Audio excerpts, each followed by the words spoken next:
On Easter Sunday, March 26, 1967, a man staying in the Malaysian jungle sets down his lighter, his cigarettes, and his watch.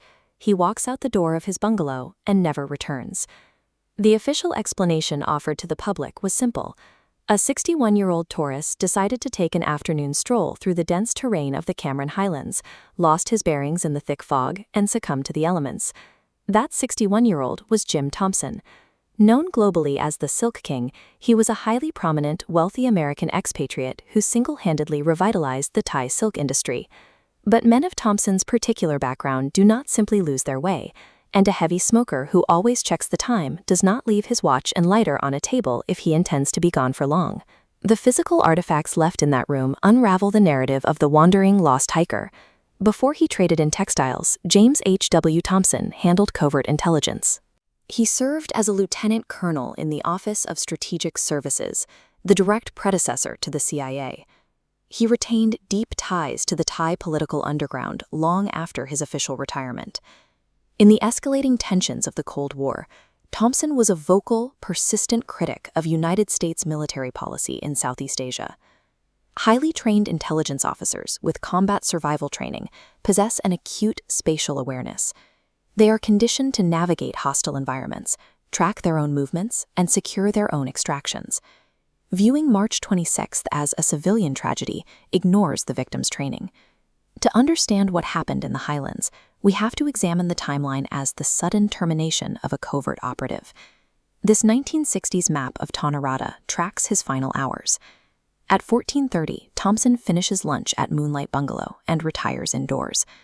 At 1500, a cook spots him standing alone on a large stone, looking over the valley. At 15:15, he enters the jungle, wearing only a short-sleeved shirt, cotton trousers, and leather slippers. Some investigators have proposed a voluntary disappearance, that the aging spy used his old skills to stage an exit and start a new life. Yet Thompson suffered from gallstones and left his vital daily medication sitting beside his watch. A man executing a calculated vanishing act takes his pills. He also had zero financial or social incentive to vanish. He possessless Southeast Asian antiquities. The inventory of the bungalow dictates his intentions. He walked into the jungle at 15:15, planning to conduct a very brief, specific task, fully intending to return before the hour was up. The jungle surrounding the bungalow is undeniably hazardous. Local indigenous tribes routinely dig deadfall traps, deep pits lined with sharpened bamboo spikes to catch wild boar. If Thompson fell into a pit, the resulting search operation should have found him. Over 300 police officers, British soldiers, and local trackers scoured the immediate radius for weeks. They found zero physical evidence. No blood, no torn cotton fabric, and absolutely no footprints. Decades later, a 2017 documentary presented evidence of a deathbed confession that fills the gap in the physical record.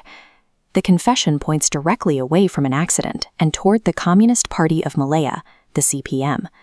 Applied to our timeline, the 15:15 departure makes immediate logistical sense.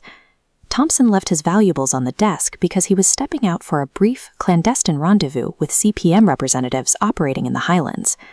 As a wealthy American with an extensive, verified background in U.S. intelligence, Thompson carried significant risk. During the meeting, CPM rebels likely grew suspicious of his motives and made the tactical decision to neutralize him. Thompson did not stumble blindly into a hidden bamboo trap. He walked outward to meet political contacts and stepped directly into a calculated ambush. The ensuing search operation was one of the largest in Southeast Asian history.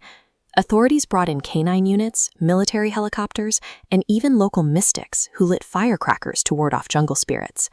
The search grid yielded nothing, because the massive teams of police and volunteers were looking for a vulnerable, injured civilian waiting to be rescued. A trained guerrilla unit operating in their own territory handles a body entirely differently. To prevent an international incident involving a famous American, they would have buried the remains deep underground and meticulously sanitized the surrounding foliage. In a jungle environment, a total absence of evidence is not proof of an accidental disappearance. It is the exact physical signature of a professional cover-up. James Thompson spent 20 years building a highly visible legacy. He shaped modern Thai high society, drove immense economic growth through his silk enterprise, and lived a vibrant life in the center of Bangkok. But beneath that bright exterior, he remained tethered to the violent, zero-sum realities of Cold War espionage. On a quiet Sunday afternoon, those two disparate lives finally collided. Back in the Moonlight Bungalow, a metal lighter and a watch sit completely undisturbed on a wooden desk. They are the final, silent witnesses to a man who spent his life operating in the shadows, only to be entirely consumed by them.